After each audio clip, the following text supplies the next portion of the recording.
শুভ সন্ধ্যা। ছাদে খেলতে এসে অবস্থা দেখেন। এই লুঙ্গি পরা বাহিনী, এদিক তাকা।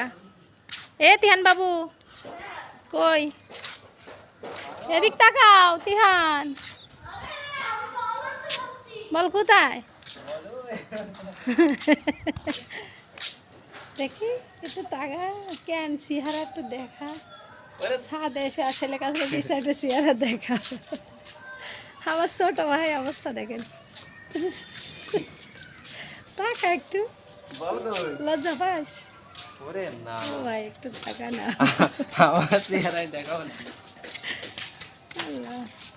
তিয়ান বাবু এই আমার ছোট ছেলে, বড় ছেলে সন্ধ্যা হয়ে গেছে, আজান দিচ্ছে, বাসায় যেতে হবে। চলো ছাদের উপর একটু খেলা। আল্লাহ আজান দিয়েছে তো, এ ভাইয়া বাসায় চল।